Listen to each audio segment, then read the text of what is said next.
हरिः ओम् आपादमौलिपर्यन्तं गुरूणामाकृतिं स्मरेत् तेन विघ्नाः प्रणश्यन्ति सिद्धन्ति च मनोरथाः।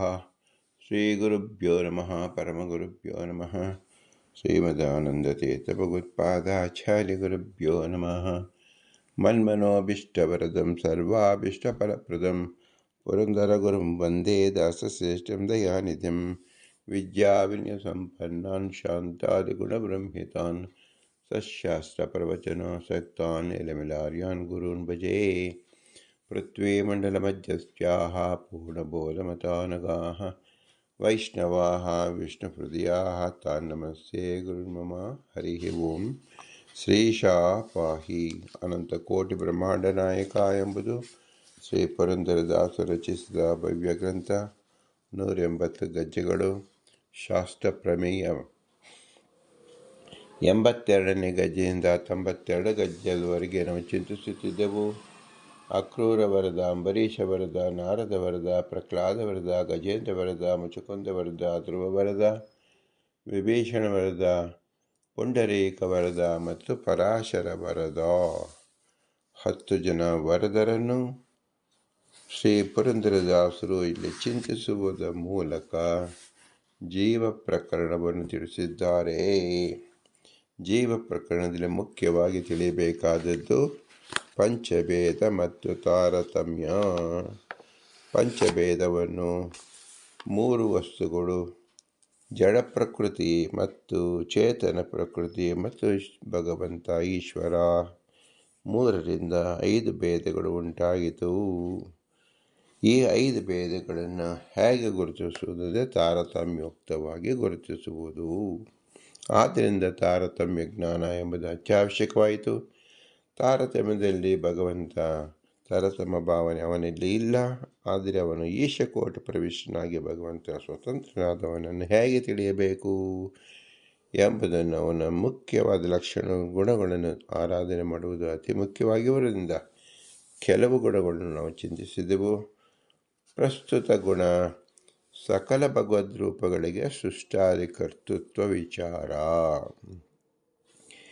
ಭಗವಂತನ ಎಲ್ಲ ರೂಪಗಳಿಗೂ ಒಂದೊಂದು ಜಗತ್ಸೃಷ್ಟಾದಿ ವ್ಯಾಪಾರ ಮಾಡತಕ್ಕೂಗಳೇ ಸರ್ವಕರ್ತಗಳು, ಸರ್ವರೂಪಗಳು,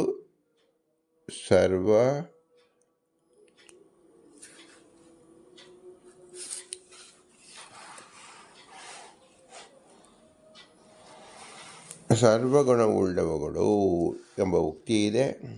ಅಂದರೆ ಪ್ರತಿರೂಪಕ್ಕೂ ಸೃಷ್ಟಾದಿ ಕರ್ತೃತ್ವ ಶಕ್ತಿ ಇದೆ. ಆದರೂ ಕೆಲವು ರೂಪಗಳು ಮಾತ್ರ ವಾಸುದೇವ, ಸಂಕರ್ಷಣ, ಪ್ರದ್ಯುಮ್ನ, ಅನಿರುದ್ಧ ಇತ್ಯಾದಿಗಳು ಸೃಷ್ಟಾದಿಕರ್ತೃಗಳು. ಕೆಲವು ರೂಪಗಳು ರಾಮಕೃಷ್ಣಾದಿಗಳು ಅಲ್ಲ ಎಂಬ ವ್ಯವಹಾರ ಇದೆ. ಸರ್ವತ್ರ ಸರ್ವವಸ್ತು ಮಾಡುವನಾದರೂ ವಿಶೇಷ ಬಲದಿಂದ ಈ ರೂಪಗಳು ಮಾಡುತ್ತದೆ. ಕೆಲವು ರೂಪಗಳು ಈ ರೂಪಗಳು ಮಾಡುವುದಿಲ್ಲ ಎಂಬ ವ್ಯವಹಾರವಿದೆ. ಇತ್ಯಾದಿ ಪ್ರಮಾಣಗಳು ಈ ವಿಷಯದಲ್ಲಿ ಇರುತ್ತದೆ. ಹೀಗೆ ಹೇಳುವುದರಿಂದ ಎಲ್ಲ ರೂಪಗಳಿಗೂ ಸೃಷ್ಟಾದಿ ಕರ್ತೃತ್ವ ಶಕ್ತಿ ಇದ್ದರೂ ಕೆಲವು ರೂಪಗಳು ಸೃಷ್ಟಾದಿ ವ್ಯಾಪಾರ ಮಾಡುತ್ತದೆ, ಕೆಲವು ರೂಪಗಳು ಮಾಡುವುದಿಲ್ಲ ಎಂಬ ಭಾವ ನಾವು ತಿಳಿಯಬೇಕು. ಇದು ತಾರತಮ್ಯದಲ್ಲಿ ಏನು ಮಹತ್ವವನ್ನು ನಾವು ತಿಳಿಬೇಕು ಅಂದರೆ ಭಗವಂತ ಸೃಷ್ಟಿಕರ್ತ ಎಂಬುದನ್ನು ತಿಳಿಬೇಕು. ಇದನ್ನು ಶ್ರೀಮದಾನಂದ ತೀರ್ಥರು ಮಹಾಭಾರತ ತಾತ್ಪರ್ಯದಲ್ಲಿ ತಿಳಿಸಿಕೊಟ್ಟಿದ್ದಾರೆ. ಸೃಷ್ಟಿ ರಕ್ಷಾ ಹೃತಿ ಜ್ಞಾನ ನೇತಿ ಜ್ಞಾನ ಬಂಧವನಾನ್ ಮೋಕ್ಷಂ ಚ ವಿಷ್ಣು ತಸ್ಯೈವ ಜ್ಞಾತ್ವಾ ಮುಕ್ತಿ ನ ಚಾನ್ಯತಾ. ವಿಷ್ಣು ತಸ್ತು ಅಂದರೆ ವಿಷ್ಣುವಿನಿಂದಲೇ ಸೃಷ್ಟಿ ರಕ್ಷಾ ಹೃತಿ ಜ್ಞಾನ ನಿಯತ ಜ್ಞಾನ ಬಂಧವಾನ್ ಮೋಕ್ಷಂ ಚ. ಜಗತ್ತಿಗೆ ಯಥಾಯೋಗ್ಯವಾಗಿ ಉಂಟಾಗುವ ಸೃಷ್ಟಿ, ಸ್ಥಿತಿ, ಸಂಹಾರ, ಜ್ಞಾನ, ನಿಯಮನ, ಅಜ್ಞಾನ, ಸಂಸಾರ ಬಂಧನಕ್ಕೆ ಕಾರಣವಾದ ಕಾಮ, ಕರ್ಮಾದಿಗಳು, ಮೋಕ್ಷ ಇವೆಲ್ಲವೂ ಉಂಟಾಗುವುದು. ಇದನ್ನು ತಿಳಿದರೆ ಮಾತ್ರ ಮೋಕ್ಷ. ಜ್ಞಾತ್ವೈವ ಮುಕ್ತಿ. ಇದು ತಿಳಿಯೋದ್ರಿಂದಲೇ ಮೋಕ್ಷ ನ ಚಾನ್ಯತಾ, ಬೇರೆ ಯಾವುದರಿಂದಲೂ ಮೋಕ್ಷ ದೊರಕಲಾರದು ಎಂಬುದು ಸ್ಪಷ್ಟವಾಗಿ ಮಹಾಭಾರತ ತಾತ್ಪರ್ಯ ನಿರ್ಣಯದಲ್ಲಿ ಶ್ರೀಮದಾನಂದರು ತಿಳಿಸಿಕೊಟ್ಟಿದ್ದಾರೆ. ಯಾಕೆ ತಿಳಿಸಿಕೊಟ್ಟಿದ್ದಾರೆ ಅಂದರೆ, ಭಗವಂತನೇ ಸೃಷ್ಟಿಕರ್ತನೇ ಹೊರತು ಯಾವ ಜೀವರು ಸೃಷ್ಟಿಕರ್ತರಲ್ಲ. ನಾವು ಲೋಕದಲ್ಲಿ ಕಾಣುತ್ತೇವೆ, ವಂಶಾವಳಿಯನ್ನು ಹೇಳಿಕೊಳ್ಳುತ್ತೇವೆ, ಇವರು ನಮ್ಮ ತಂದೆ, ಇವರು ನಮ್ಮ ತಾಯಿ, ತಾತ, ಮುತ್ತಾತ ಅಂತ ಹೇಳಿಕೊಳ್ಳುತ್ತೇವೆ. ಇವರು ಸೃಷ್ಟಿಕರ್ತರೇನು? ಯಾವುದನ್ನು ಸೃಷ್ಟಿ ಮಾಡಿದರು? ಸೃಷ್ಟಿ ಮಾಡುವ ಯೋಗ್ಯತೆ ಜೀವರಿಗೆ ಇದೆಯೇನು ಅಂತ ನಾವು ಚಿಂತನೆ ಮಾಡಿದಾಗ ಯಾವ ಜೀವರಿಗೂ ಏನನ್ನೂ ಸೃಷ್ಟಿ ಮಾಡಲು ಯೋಗ್ಯತೆ ಇಲ್ಲ. ಹಾಗಾದರೆ ಲೋಕದಲ್ಲಿ ನಾವು ಕಾಣ್ತಾ ಇದ್ದೀವಲ್ಲ, ಇವರ ಮಗ, ಮೊಮ್ಮಗ, ಅಣ್ಣ, ತಮ್ಮ, ಇದೆಲ್ಲವೂ ನಾವು ಕಾಣ್ತಾ ಇದ್ದೀವಲ್ಲ. ಒಬ್ಬ ಶರೀರದಿಂದ ಇನ್ನೊಬ್ಬ ಶರೀರ ಹೊರಬರುವುದನ್ನು ನೋಡ್ತಾ ಇದ್ದೀವಲ್ಲ. ಹಸು ಕರುಗಳನ್ನು ಹಾಕುವುದು ನೋಡುತ್ತಾ ಇದ್ದೇವೆ, ಪಶು ಜಂತುಗಳನ್ನು ನೋಡುತ್ತಾ ಇದ್ದೇವೆ, ವೃಕ್ಷಗಳಲ್ಲಿ ಬೀಜ ಅಂಕುರ ಆಗುತ್ತಾ ಇರೋದನ್ನು ನೋಡ್ತಾ ಇದ್ದೇವೆ. ಇದೆಲ್ಲವೂ ಸಂತಾನ ಅಂತ ನಾವು ತಿಳ್ಕೊಂಡಿದ್ದೀವಲ್ಲ. ಇದು ಜೀವರಿಂದ ತಾನೇ ಆಗ್ತಾ ಇರೋದು. ಅಂದರೆ ಸಂತಾನ ಆಗುತ್ತಿರುವುದು ಸರಿ, ಆದರೆ ಇದು ಜೀವರಿಂದ ಆಗುತ್ತಿಲ್ಲ. ಜೀವರಿಂದ ಆಗುತ್ತಿದೆ ಎಂದು ಎಲ್ಲಿ ತನಕ ನಾವು ತಿಳಿಯುತ್ತೇವೆಯೋ ಅದೇ ಅಜ್ಞಾನ. ಜೀವರಿಂದ ಆಗುತ್ತಿಲ್ಲ ಎಂಬುದನ್ನು ಫಸ್ಟು ಅದನ್ನು ಸ್ಪಷ್ಟೀಕರಿಸಿಕೊಂಡು, ಯಾರಿಂದ ಆಗುತ್ತಿದೆ ಅಂದರೆ ಭಗವಂತನಿಂದ ಆಗುತ್ತಿದೆ ಎಂಬುದನ್ನು ತಿಳಿಯುವುದೇ ಜ್ಞಾನ. ಆದ್ದರಿಂದ ಸೃಷ್ಟಿ ಸ್ಥಿತಿ ಸಂಹಾರಾದ ಪ್ರಕರಣಗಳು ಭಗವಂತನಿಂದಲೇ. ನಾನು ಪರಮಾತ್ಮ ಮಹಾತ್ಮ ಜ್ಞಾನವೇವ ಮೋಕ್ಷ ಸಾಧನಂ ನತು ತದ ಅತಿರಿಕ್ತ ಪದಾರ್ಥ ಜ್ಞಾನಮಪಿ ತಮೇವೇಕಂ ಜಾನಾತ್ಮ ಆತ್ಮಾನಂ ಅನ್ಯವಾಚೋ ವಿಮುಚ್ಯತೆ ಇತಿ ನಾನ್ಯ ಪಂಥಾಯ ನಯ ವಿದ್ಯತೆ ಇತಿ ಶ್ರುತೇ ಇತಿ ಚೇನ ಪದಾರ್ಥಜ್ಞಾನಸ್ಯ ಸಾಕ್ಷಾತ್ ಮೋಕ್ಷ ಸಾಧನ ತ್ವಾಭಾವೇಪಿ ತತ್ಸೃಷ್ಟಾದಷ್ಟಕರ್ತೃತ್ವೇನ ಪರಮಾತ್ಮ ಜ್ಞಾನದ್ವಾರ ಮೋಕ್ಷ ಸಾಧನಮಿತಿ ಅಭಿಪ್ರಾಯೇನ. ಭಗವಂತನನ್ನು ಹೇಗೆ ನಾವು ತಿಳಿಯಬೇಕು ಅಂದರೆ ಅವನ ಮಹಾತ್ಮ ಜ್ಞಾನವನ್ನು ತಿಳಿಯಬೇಕು. ಮಹಾತ್ಮ ಜ್ಞಾನ ಅಂದರೆ ಯಾವುದು ಅಂದರೆ ಸೃಷ್ಟಿ ಸ್ಥಿತಿ ಸಂಹಾರ ನಿಮಿತ್ತ ಜ್ಞಾನ ಅಜ್ಞಾನ ಬಂಧ ಮೋಕ್ಷ ಎಂಬ ಅಷ್ಟಕರ್ತೃತ್ವಾದಿಗಳನ್ನು ನಿರ್ವಹಣೆ ಮಾಡತಕ್ಕಂಥವನು ಭಗವಂತ ಮಾತ್ರ. ನಾವು ಪದಾರ್ಥಗಳಿಂದ ಆಗುತ್ತಾ ಇದೆ ಅಂತ ತಿಳಿತಾ ಇದ್ದೀವಿ. ಒಂದು ಜಡ ಪದಾರ್ಥದಿಂದ ಆಗುತ್ತೆ ಇದೆ ಅಂತ ನಾವು ತಿಳಿತಾ ಇದ್ದೀವಿ. ತಾಯಿಯ ಶರೀರ ಜಡ ಪದಾರ್ಥ, ಅದರಿಂದ ಮಗು ಎಂಬತಕ್ಕಂಥದ್ದು ಮತ್ತೊಂದು ಜಡ ಪದಾರ್ಥ ಹೊರಬಂತು. ಇದು ನಾವು ಸೃಷ್ಟಿ ಎಂದು ತಿಳಿತಾ ಇದ್ದೀವಿ. ಆದರೆ ಜಡಕ್ಕೆ ತಾನು ಅಲುಗಾಡುವ ಶಕ್ತಿಯೇ ಇಲ್ಲ, ಅದರಿಂದ ಹುಟ್ಟಿಸುವ ಶಕ್ತಿ ಹೇಗೆ ಬರುತ್ತೆ? ಹಾಗಾಗಿ ನಾವು ನೋಡ್ತಾ ಇದ್ದೀವಲ್ಲ, ಇದು ಏನು ಅಂದರೆ ಏವಂ ಪದಾರ್ಥ ನಿರೂಪ್ಯತೆ ತತ್ಸೃಷ್ಟ್ಯಾದಿ ಕರ್ತೃತ್ವೇನ ಭಗವದ್ಜ್ಞಾನ ಮೋಕ್ಷ ಸಾಧನಮಿತಿ ಸೃಷ್ಟ್ಯಾದಿಕಂ ನಿರೂಪ್ಯತೆ. ಭಗವಂತ ಆ ಜಡದಲ್ಲಿ ಅಂದರೆ ಮಾತೃ ಶರೀರದಲ್ಲಿ ಇದ್ದು ಒಳಗಿನಿಂದ ಹೊರಗೆ ತಳ್ಳುತ್ತಾನೆ.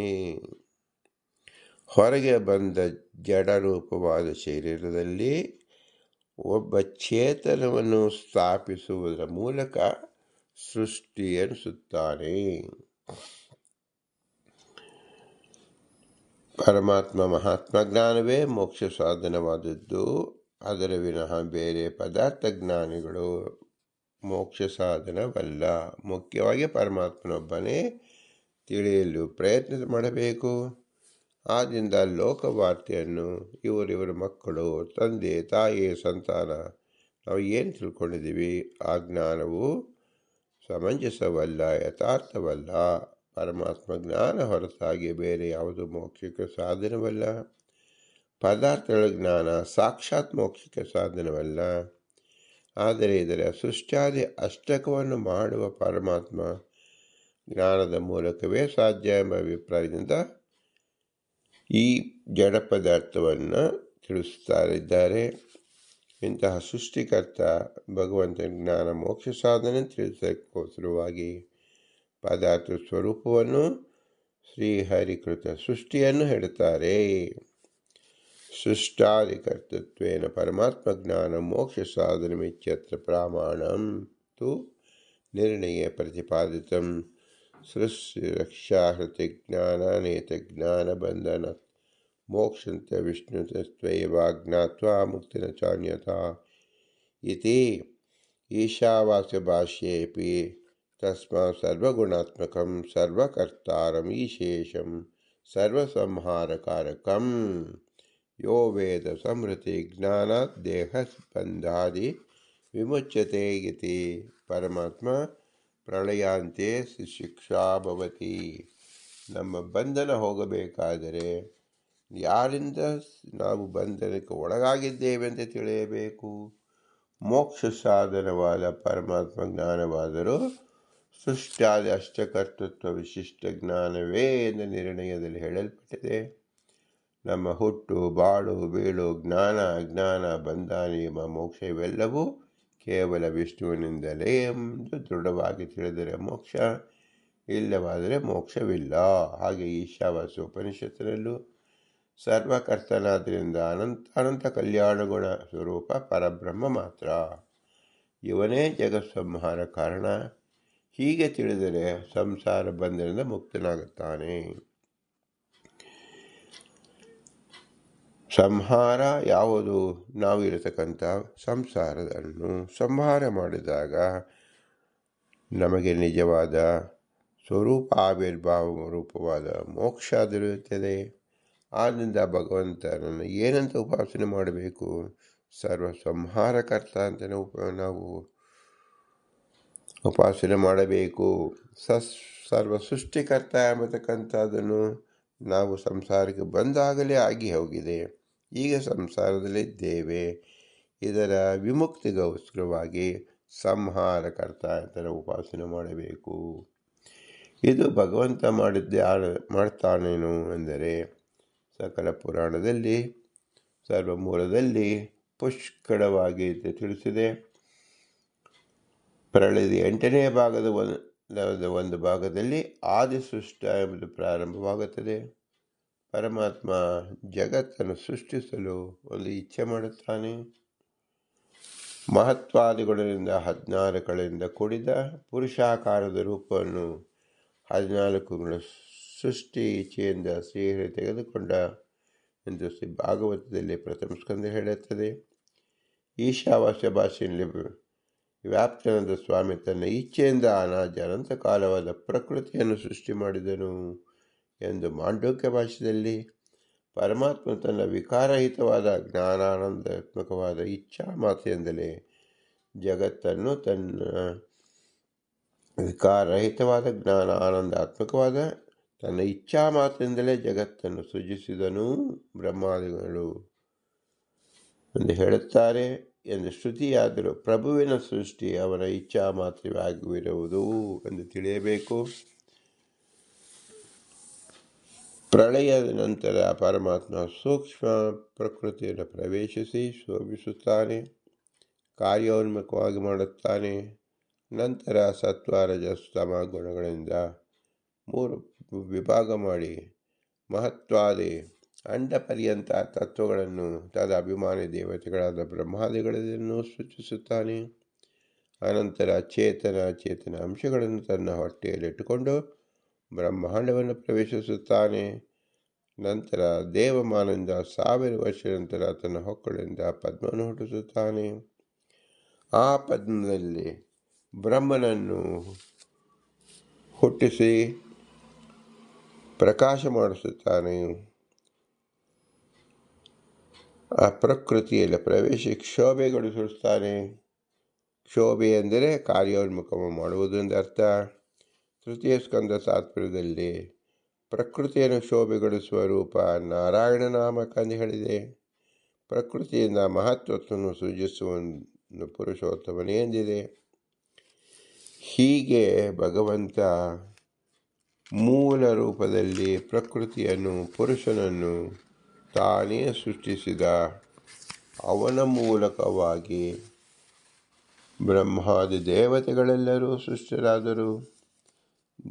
ಎಲ್ಲ ಜೀವರು, ತೃಣ ಜೀವರು, ವೃಕ್ಷ ಜೀವರು, ಎಲ್ಲ ಜೀವರಿಗೂ ಸಹ ಸೃಷ್ಟಿರಾದರು ಅಂದರೆ ಏನು?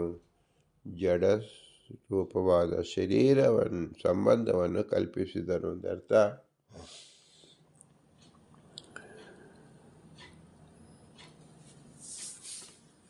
ಈ ಒಂದು ಗುಣ ಎಂಬತಕ್ಕಂಥದ್ದು ಕೇವಲ ಭಗವಂತನದ್ದು ಹೊರತು ಇನ್ನು ಯಾವ ದೇವತೆಗಳದ್ದು ಅಲ್ಲ. ಆದ್ದರಿಂದಲೇ ಭಗವಂತ ಮಾತ್ರ ಸೃಷ್ಟಿಕರ್ತ. ಹಾಗಾದರೆ ಲಕ್ಷ್ಮಾದಿಗಳು ನಿತ್ಯ ಅಂತ ನಾವು ವರ್ಣನೆ ಮಾಡ್ತೀವಲ್ಲ, ಆದರೆ ಅವನನ್ನು ಸೃಷ್ಟಿ ಮಾಡ್ತಾನೇನು ಅಂದರೆ ಹೌದು. ಲಕ್ಷ್ಮಾದಿ ನಿತ್ಯಾನಾಮಿಪಿ ಪರಾಧೀನ ವಿಶೇಷ ವ್ಯಾಪ್ತಿ ಲಕ್ಷಣ ಉತ್ಪತ್ತಿ. ಪ್ರತಿಯೊಬ್ಬರದು ಉತ್ಪತ್ತಿ ಎಂಬುದು ವಿಶೇಷಾಕಾರವಾಗಿದೆ. ಲಕ್ಷ್ಮಿ ಅವಳಿಗೆ ನಿತ್ಯ ಮುಕ್ತಳಾದರೂ ಸಹ ಅವಳ ಅಸ್ವತಂತ್ರಳಾದ್ದರಿಂದ ಅವಳ ಪರಾಧೀನ ವಿಶೇಷ ವ್ಯಾಪ್ತಿ ಎಂಬುದೇ ಅವಳ ಉತ್ಪತ್ತಿ, ಅವಳ ಸೃಷ್ಟಿಯನ್ನು ತಿಳಿಯಬೇಕು. ತದುಕ್ತಂ ವಿಯತ್ವಾದಿಯನ್ನು ವ್ಯಾಖ್ಯಾನದಲ್ಲಿ ಪ್ರಕೃತಿಂ ಪುರುಷೋ ಕಾಲೋ ವೇದಸ್ಥಾಭಿಮಾನಿನಃ ಮಹದಾದಿಶ್ಚ ಜಾಯಂತೆ ಪರಾಧೀನ ವಿಶೇಷತಃ ಇದಂ ಸರ್ವಂ ಸಸಜ್ಜೇತಿ ಜನಿಮತ್ವ ಇಹೋದಿತಂ ತಥಾಪಿ ಮೂರ್ತ ಸಂಬಂಧಂ ಪರತಂತ್ರ ವಿಶೇಷಯಕ ಖಮೇವ ಉತ್ಪತ್ತಿ ನಾಮ ಶ್ರುತಿಶಬ್ದ ವಿವಕ್ಷಿತಂ ಪ್ರಕೃತಿ ಪುರುಷ ಕಾಲ ಇಚ್ಯೇತೆ ಚ ಸಮಸ್ತಶಃ ಈಶಾದೀನ ವಿಶೇಷೇಣ ಜನ್ಯ ಇತ್ಯೇವ ಕೀರ್ತಿತಾ ವೇದಸ್ಯಾಪಿ ಈಶ್ವರ ಇಚ್ಛೆಯ ವ್ಯಕ್ತಿ ನಾಮ ವಿಶೇಷೋ ಅಸ್ತಿ ತಸ್ಮಾತ್ ತದ್ವಶ ದೈವಾಹಿ ಉತ್ಪತ್ತಿ ಅತ್ರ ಕಥ್ಯತೆ ಎಂದು ನಾಯಿ ವಿವರಣೆಯಲ್ಲಿ ತಿಳಿಸಿದ್ದಾರೆ. ಪ್ರಭುವಾದ ಪರಮಾತ್ಮ ಮೊದಲು ಭೂತಗಳನ್ನು ಸೃಜಿಸಿ ಅಂಡವನ್ನು ಸೃಜಿಸಿ ಅಲ್ಲಿ ಲೋಕಗಳ ವಿಭಾಗವನ್ನು ಮಾಡಿದ್ದಾನೆ. ನಂತರ ಚತುರ್ಮುಖ ವಿಶೇಷವಾಗಿ ವಿಂಗಡಿಸಿದನು. ಬ್ರಹ್ಮದೇವರು ಚೆನ್ನ ಲೋಕವನ್ನು ಮಾಡಿ ಹೆಸರುಗಳನ್ನು ಇಟ್ಟರು. ಬ್ರಹ್ಮಾಂಡದಲ್ಲಿ ಎಲ್ಲ ದೇವತೆಗಳು ಸೃಷ್ಟಿ ಇರುವುದಿಲ್ಲ. ಲಕ್ಷ್ಮೀದೇವಿಯ ಅವ್ಯಾಕೃತ ಆಕಾಶಗಳಿಗೆ ನಿತ್ಯತೆ ಇರುವುದರಿಂದ ಉತ್ಪತ್ತಿ ಇರುವುದಿಲ್ಲ. ಆದರೆ ಲಕ್ಷ್ಮಾದಿ ನಿತ್ಯಗಳಿಗೆ ಪರಾಧೀನ ವಿಶೇಷ ವ್ಯಾಪ್ತಿ ಎಂಬುದೇ ಉತ್ಪತ್ತಿ, ಸೃಷ್ಟಿಯ ಸಂಕೇತ. ಇದನ್ನು ನಾನು ವ್ಯಾಖ್ಯಾನದಲ್ಲಿ ಹೇಳಿದೆ. ಪ್ರಕೃತಿ ಪುರುಷ ಕಾಲ ವೇದಗಳು ತದಾಭಿಮಾನಿಗಳು ಮಹತ್ವಾತ್ವಾದಿಗಳು ಪರಾಧೀನ ವಿಶೇಷದಿಂದಲೇ ಉತ್ಪನ್ನಗಳೆನಿಸಿಕೊಳ್ಳುತ್ತದೆ. ಪ್ರಕೃತ್ಯಾದಿಗಳನ್ನು ಹುಟ್ಟಿಸಿದ ನಂತರ ಅವುಗಳ ಪ್ರತ್ಯೇಕ ಜನ್ಮ ತಾಳಿದವರಿಂದ ಅರ್ಥ ಅಲ್ಲ. ಮೂರ್ತ ಸಂಬಂಧ ಪರತಂತ್ರವನ್ನು ತಾಳಿದವ ಅಂದರೆ ಅರ್ಥ. ಅಂದರೆ ಶ್ರುತಿ ಶಬ್ದದಲ್ಲಿ ವಿವಕ್ಷಿತವು ಆಕಾಶಿಕ ಉತ್ಪತ್ತಿಯೇ. ಪ್ರಕೃತಿ ಕಾಲ ಪುರುಷಗಳಿವೆಲ್ಲವೂ ಈಶಾದೀನ ವಿಶೇಷದಿಂದಲೇ ಜನ್ಮ ತಾಳಿದವೆನಿಸುತ್ತದೆ. ನಿತ್ಯವಾದ ವೇದ ಈಶ್ವರನಿತ ಅಭಿವ್ಯಕ್ತಿ ವಿಶೇಷವನ್ನು ಹೊಂದುತ್ತದೆ. ಅದೇ ಉತ್ಪತ್ತಿ ಎಂಬ ಸಂಕೇತ ಎಂಬ ನ್ಯಾಯವಿಡದಲ್ಲಿ ಹೇಳಿದ್ದಾರೆ.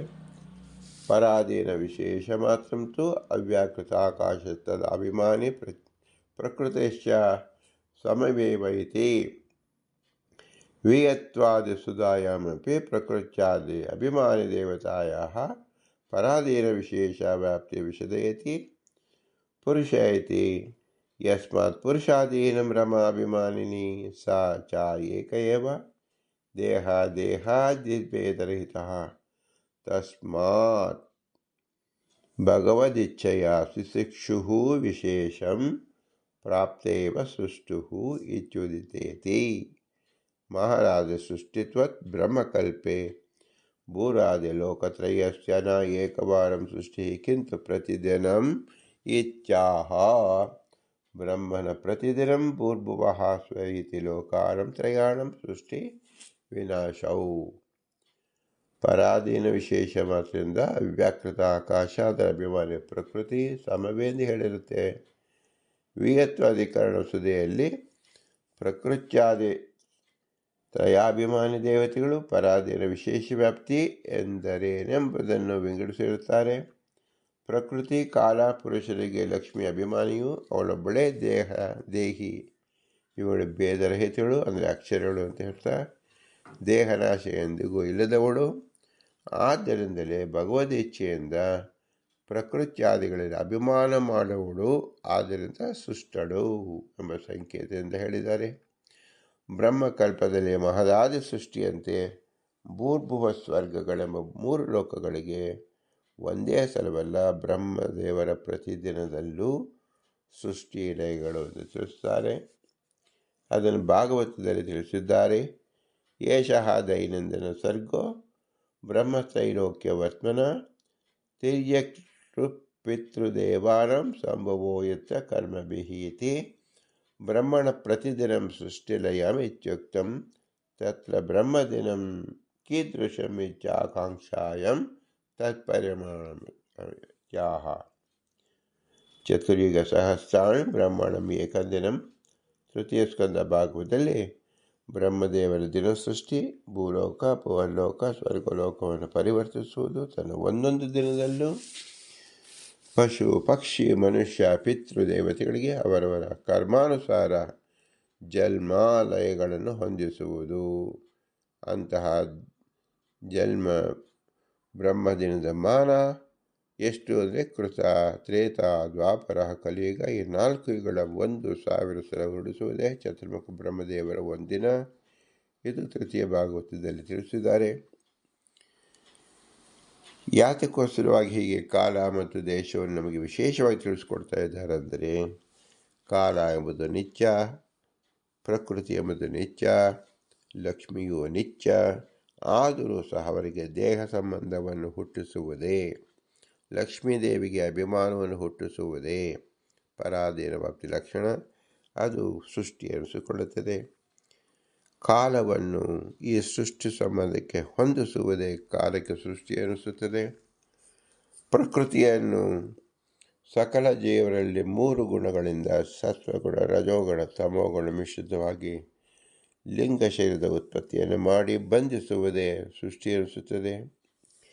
ಹೀಗೆ ಸೃಷ್ಟಿಕರ್ತ ಭಗವಂತ,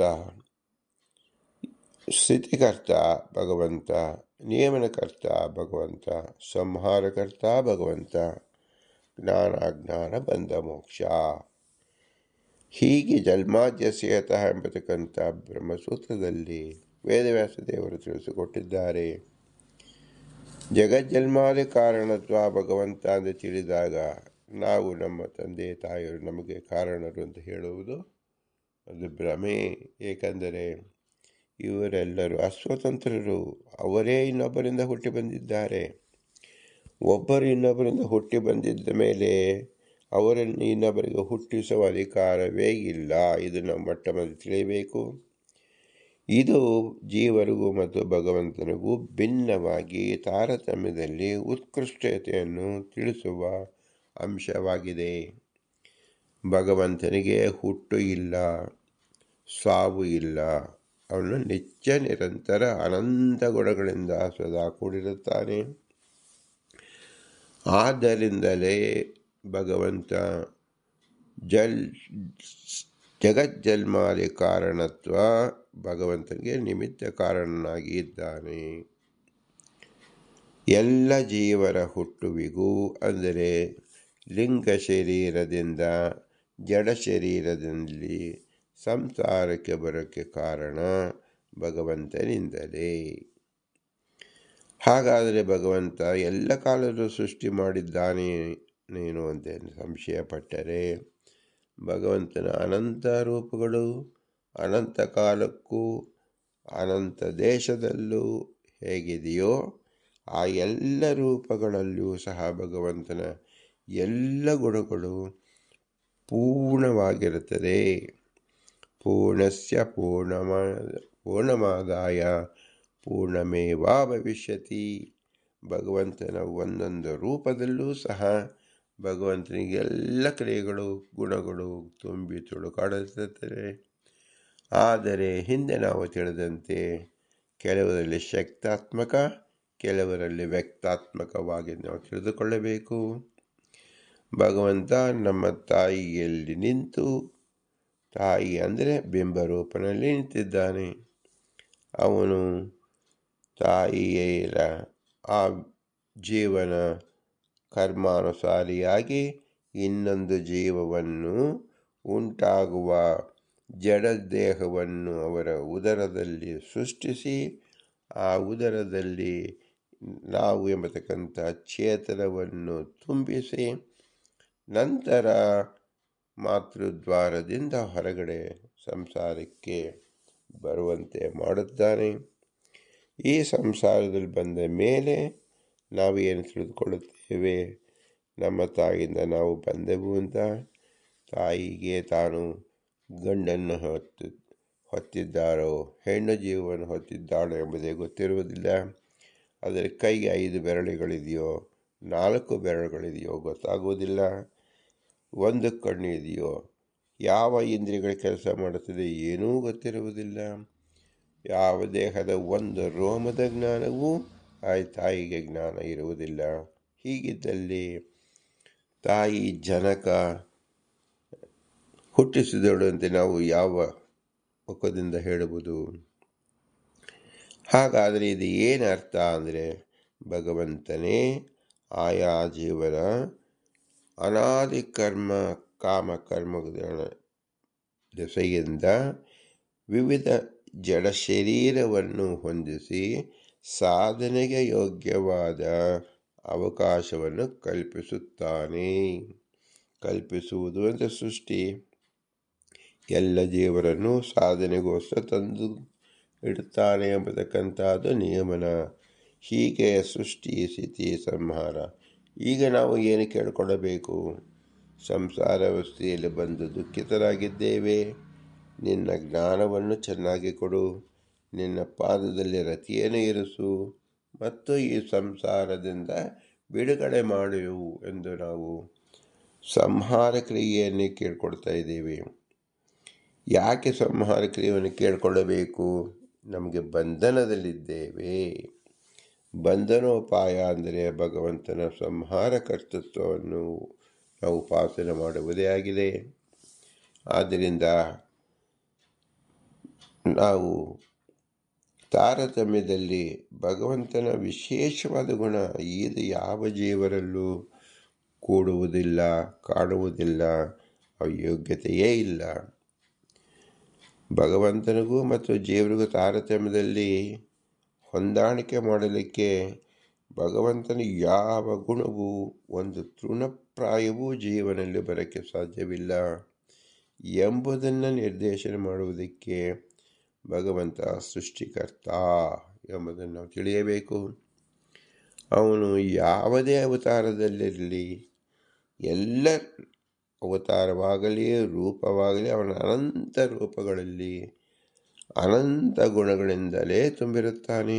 ಆ ಅನಂತ ಗುಣಗಳಲ್ಲಿ ಸೃಷ್ಟಿ, ಸ್ಥಿತಿ, ನಿಯಮನ, ಜ್ಞಾನ ಬಂಧ ಮೋಕ್ಷ ಎಲ್ಲ ಗುಣಗಳು ಸಹ ತುಂಬಿರುತ್ತದೆ ಎಂಬುದನ್ನು ತಿಳಿಯಬೇಕು. ಹೀಗೆ ತಿಳಿಯೋದ್ರಿಂದ ಯಾವ ಜೀವನಲ್ಲೂ ಯಾವ ಕಾಲದಲ್ಲೂ ಸೃಷ್ಟಿಯಾದಿ ಕಾರ್ಯಗಳು ಮಾಡುವ ಯೋಗ್ಯತೆ ಇಲ್ಲ. ನನ್ನಿಗೂ ಇಲ್ಲ, ಇಂದು ಇಲ್ಲ, ನಾಳೆಯೂ ಬರುವುದಿಲ್ಲ. ಮೋಕ್ಷದಲ್ಲಂತೂ ಸುತರಾಂ ಬರುವುದಿಲ್ಲ. ಈಗ ಅಜ್ಞಾನ ಅವಸ್ಥೆಯಿಂದ ನಾವು ಜಡಮತಿಯಾಗಿರುವುದರಿಂದ, ಜಡದಂತೆ ನಾವು ಪ್ರವೃತ್ತಿ ಮಾಡುವುದರಿಂದ ತಂದೆ ತಾಯಿ ಸಂತಾನ ಎಂಬುದನ್ನು ನಾವು ವ್ಯವಹರಿಸುತ್ತೇವೆ. ಆದರೆ ಶುದ್ಧ ಜ್ಞಾನದಿಂದ ಸ್ವರೂಪದಲ್ಲಿದ್ದಾಗ ಆ ಸ್ವರೂಪ ನಿತ್ಯವಾದ್ದರಿಂದ ಅದಕ್ಕೆ ಸೃಷ್ಟಿ ಎಂಬುದೇ ಚಟಿತವಾಗುವುದಿಲ್ಲ, ಇನ್ನು ಸಂಹಾರವೆಂಬುದು ಕೂಡುವುದೇ ಇಲ್ಲ. ಅದಕ್ಕೆ ಶುದ್ಧ ಜ್ಞಾನದಿಂದ ಭಗವಂತನ ಅಧೀನದಲ್ಲಿದ್ದೇವೆ ಎಂಬುದನ್ನು ಮಾತ್ರ ಸ್ಪಷ್ಟವಾಗಿ ತಿಳಿದುಕೊಳ್ಳುವ ಸ್ಥಿತಿಯೇ ಮೋಕ್ಷ ಎಂಬತಕ್ಕಂಥದ್ದು. ನಾವು ಈಗ ಇರ್ತಕ್ಕಂಥದ್ದು ಅಜ್ಞಾನ, ಪ್ರಚುರ ಜ್ಞಾನಂ ಅಯೋಗ್ಯ ಜ್ಞಾನಂ ಎಂಬುದಾಗಿ ತಿಳಿಸಿಕೊಟ್ಟಿದ್ದಾರೆ. ನಮಗೆ ಭಗವಂತನ ವಿಷಯದಲ್ಲಾಗಲಿ ಮತ್ತು ಭಗವದೇತರ ವಿಷಯದಲ್ಲಾಗಲಿ ಪ್ರಚುರವಾದ ಅಜ್ಞಾನವಿದೆ. ಈ ಅಜ್ಞಾನದಲ್ಲಿ ಒಂದಾದದ್ದು ಸೃಷ್ಟಿ. ನಮ್ಮ ತಾಯಿಯಿಂದ ನಾವು ಹುಟ್ಟಿದೆವು, ನಮ್ಮಿಂದ ನಮ್ಮ ಮಕ್ಕಳು ಹುಟ್ಟಿದೆವು ಅಂತ ಏನು ತಿಳಿಯುತ್ತೇವೆ, ಇದು ಅತ್ಯಂತ ಭ್ರಮೆಯಿಂದ ಉಂಟಾಗಿದ್ದು. ನಮ್ಮಲ್ಲಿ ಕರ್ತೃತ್ವ ಆಪಾದನೆ ಮಾಡಿಕೊಂಡು ಕರ್ತೃತ್ವವನ್ನು ನಾವು ಆರೋಪ ಮಾಡಿಕೊಳ್ತಾ ಇದ್ದೇವೆ. ಆದರೆ ಸ್ವತಃ ನಮ್ಮಲ್ಲಿ ಆ ಕರ್ತೃತ್ವ ಇಲ್ಲ, ನಾವು ಸೃಷ್ಟಿಕರ್ತರಲ್ಲ. ಹಾಗಾದರೆ ನಡೆಯುತ್ತಲ್ಲ ಅಂದರೆ ನಮ್ಮ ಕರ್ಮಾನುಸಾರಿಯಾಗಿ ನಮ್ಮೊಳಗೆ ನಿಂತ ಭಗವಂತ ತನ್ನ ಸೇವಕರಾದ ತತ್ವಾಭಿಮಾನಿ ದೇವತೆಗಳ ಮೂಲಕ ಪ್ರಕೃತಿ ಅಂದರೆ ಜಡವನ್ನು ಉಪಯೋಗಿಸಿಕೊಂಡು, ಗುಣತ್ರಯವನ್ನು ಉಪಯೋಗಿಸಿಕೊಂಡು ಒಂದು ಹೊಸ ರೂಪವನ್ನು ನಮ್ಮ ಮುಂದೆ ವ್ಯಕ್ತಪಡಿಸಿದ. ಅದನ್ನು ನಾವು ಹುಟ್ಟಿದೆವು ಅಂತ ನಾವು ತಿಳಿತಾ ಇದ್ದೇವೆ. ಇದರಲ್ಲಿ ನಮ್ಮ ಪಾತ್ರ ಏನೂ ಇಲ್ಲ. ಇದು ತಾರತಮ್ಯ ದ್ಯೋತಕ. ಭಗವಂತನಿಗೂ ಮತ್ತು ಜೀವರಿಗೂ ಅಜಗಜಾಂತರ ವ್ಯತ್ಯಾಸವಿದೆ. ಭಗವಂತನನ್ನು ಮತ್ತು ಜೀವರು ಒಂದೇ ತಕ್ಕಡಿಯಲ್ಲಿ ಹಾಕಿ ತಾರತಮ್ಯವನ್ನು ನೋಡುವುದಲ್ಲ. ಭಗವಂತನ ಯಾವ ಗುಣವೂ ಸಹ ಯಾವ ಜೀವರಲ್ಲೂ ಯಾವ ಕಾಲಕ್ಕೂ ಬರುವುದಿಲ್ಲ ಎಂಬ ನಿಶ್ಚಿತ ತತ್ವವೇ ತಾರತಮ್ಯ ಜ್ಞಾನ. ಇಂತಹ ತಾರತಮ್ಯ ಜ್ಞಾನವನ್ನು ಬೋಧಿಸಿದ ಶ್ರೀ ಪುರಂದರದಾಸರು 10 ವರದರನ್ನು ಚಿಂತಿಸಿದ್ದಾರೆ. ಇಂತಹ ವಿಶೇಷ ಜ್ಞಾನ ಬೋಧಕರಾದ್ದರಿಂದ ಪುರಂದರದಾಸರಿಗೆ ಅನಂತ ನಮಸ್ಕಾರವನ್ನು ಸಲ್ಲಿಸಿ ಅವರ ಅಂತರ್ಯಾಮಿ ಪುರಂದರ ಒಡನಿಗೆ ಅಭೂಯಿಷ್ಟ ಅಂತ ನಮ್ಮ ಮುಕ್ತಿಮಿದೆ ಎಂದು ಹೇಳಿ, ಇಂತಹ ವಿಶೇಷವಾದ ತಾರತಮ್ಯ ಜ್ಞಾನ ತಿಳಿಯುವುದು ಕೇವಲ ಮನುಷ್ಯ ಜನ್ಮದಲ್ಲಿ ಬಂದು ಯೋಗ್ಯ ಗುರುಗಳ ಉಪದೇಶದಿಂದ ಮಾತ್ರ ಸಾಧ್ಯವಾಗುತ್ತದೆ. ಅನೇಕ ಜನ್ಮಗಳಿಗೆ ಬಂದರೂ ಯೋಗ್ಯ ಗುರುಗಳ ಉಪದೇಶ ಸಿಕ್ಕಲಿಲ್ಲವಾದರೆ ತಾರತಮ್ಯ ಜ್ಞಾನ ದೊರಕದು. ಇಂತಹ ವಿಶೇಷ ತಾರತಮ್ಯ ಜ್ಞಾನ ಒದಗಿದ ಈ ಜನ್ಮಕ್ಕೆ ಕಾರಣಕರ್ತರಾದ ನಮ್ಮ ತಂದೆ ತಾಯಿಗಳು ಹೇಗೆ ಕಾರಣಕರ್ತರು? ನಾವು ತಿಳಿದಂತೆ ನಿಮಿತ್ತರು ಮಾತ್ರ. ಆದರೆ ಭಗವಂತನೇ ಎಲ್ಲವನ್ನು ಈ ಮೂಲಕ ನಮ್ಮ ಕರ್ಮಾದಿಗಳ ಮೂಲಕವಾಗಿ ನಡೆಸಿದ್ದಾನೆ ಅಂತ ತಿಳಿಯಬೇಕು. ಆದರೂ ನಮಗೆ ನಿಮಿತ್ತ ಕಾರಣರಾದ ತಂದೆ ತಾಯಿಗಳ ಅನುಗ್ರಹವನ್ನು ನಾವು ನೆನೆಸಲೇಬೇಕು. ಇವರಲ್ಲಿ ಅನುಗ್ರಹಿಸಿದ ಯಾವ ಗುರು ಹಿರಿಯರ ಅನುಗ್ರಹ ರೂಪವನ್ನು ನಾವು ಸ್ಮರಿಸಲೇಬೇಕು. ಇವರಲ್ಲಿ ತತ್ವಾಭಿಮಾನಿ ದೇವರು ನಿಂತು ಈ ಕಾರ್ಯವನ್ನು ಮಾಡಿಸಿದ್ದಾರೆ. ಆದ್ದರಿಂದ ನಾವು ಈಗ ವಿಶೇಷವಾಗಿ ಈ ಮನುಷ್ಯರಲ್ಲಿಗಿಂತ ಅನಂತಪಟ್ಟು ಹೆಚ್ಚು ಈ ಕಾರ್ಯಗಳನ್ನು ಯಾರು ಮಾಡ್ತಾ ಇದ್ದಾರೆ? ತತ್ವಾಭಿಮಾನಿ ದೇವತೆಗಳು ಮಾಡುತ್ತಿದ್ದಾರೆ ಎಂಬ ತಿಳುವಳಿಕೆ ಬರುತ್ತದೆ. ಆದ್ದರಿಂದ ಅವರು ವಿಶೇಷ ಸ್ಮರಣೆ ಮಾಡಿಕೊಳ್ಳಲೇಬೇಕು. ತತ್ವಾಭಿಮಾನಿ ದೇವತೆಗಳಲ್ಲೂ ಸಹ ವಾಯುದೇವರ ನಿಂತು ಈ ಜ್ಞಾನ ಕಾರ್ಯವನ್ನು ಮಾಡಿಸಿ ಭಗವಂತನಿಗೆ ಸಮರ್ಪಿಸುತ್ತಿದ್ದಾರೆ. ಇದು ಭಗವಂತನ ಆಜ್ಞಾರೂಪಕವಾಗಿ ಯಾವ ಜೀವೋತ್ತಮರಾದ ದೇವತಾ ಶ್ರೇಷ್ಠರಾದ ವಾಯುದೇವರಿಗೆ ವಿಧಿಸಲ್ಪಟ್ಟಿದೆ. ಆದ್ದರಿಂದ ಆ ವಾಯುದೇವರ ವಿಶೇಷ ಅನುಗ್ರಹವನ್ನು ನಾವು ಚಿಂತಿಸಲೇಬೇಕು. ಇವರೆಲ್ಲರೂ ಅಸ್ವತಂತ್ರರು. ಸ್ವತಂತ್ರರಾದ ಭಗವಂತ ಲಕ್ಷ್ಮೀನಾರಾಯಣ ಮಾತ್ರ. ಅವನೇ ನಮ್ಮ ಬಿಂಬರೂಪ, ಅವನೇ ಜಗತ್ ಸೃಷ್ಟಿಯಾದ ಕರ್ತೃತ್ವ, ಅವನಿಂದಲೇ ನಾವು ಬಂದಿದ್ದೇವೆ. ಅವನೇ ಮೋಕ್ಷದಲ್ಲೂ ನಮ್ಮ ಜೊತೆಯಲ್ಲಿರುತ್ತಾನೆ. ಸದಾ ನಮ್ಮೊಡನೆ ಇರತಕ್ಕಂಥ ಅವನು ನಮ್ಮ ಬಿಂಬರೂಪ. ಅವನು ಉಪಾಸನೆಗೋಸ್ಕರವಾಗಿ ನಮ್ಮ ಸೃಷ್ಟಿ ಸ್ಥಿತಿ ಲಯ ಜ್ಞಾನ ಅಜ್ಞಾನ ಬಂಧ ಮೋದನೆ ಎಂಬ ಕರ್ತೃತ್ವವನ್ನು, ಭಗವಂತನ ವಿಶೇಷ ವ್ಯಾಪಾರವನ್ನು, ಭಗವಂತನ ತಾರತಮ್ಯ ದ್ಯೋತಕವಾದ ಜಗತ್ ಸೃಷ್ಟಿಯಾದ ಕ್ರಿಯೆಯನ್ನು ನಾವು ತಿಳಿಯಲೇಬೇಕು. ಈ ತಿಳಿಯುವುದರಿಂದ ಭಗವಂತನಿಗೆ ಹೇಗೆ ನಾವು ಸ್ಮರಣೆ ಮಾಡುವುದು, ಉಪಕಾರ ಸ್ಮರಣೆ ಮಾಡುವುದೆಂದರೆ ಕೇವಲ ಭೂಯಿಷ್ಠಾಂತೆ ನಮ ಮುಕ್ತಿಮಿದೇಮ, ಭೂಯಿಷ್ಠಾಂತೆ ನಮ ಮುಕ್ತಿಮಿದೇಮ, ಭೂಯಿಷ್ಠಾಂತೆ ನಮ ಮುಕ್ತಿಮಿದೇಮ ಎಂದು ಹೇಳಿ ವಿನಮ್ರವಾಗಿ ನಮಿಸುವುದೇ ಆಗಿದೆ. ಭಾರತೀಯ ರಮಣ ಮುಖ್ಯ ಪ್ರಾಣಾಂತರದ ಶ್ರೀಕೃಷ್ಣಾರ್ಪಣಮಸ್ತು. ಹರಿ ಓಂ, ಹರಿ ಓಂ, ಹರಿ ಓಂ.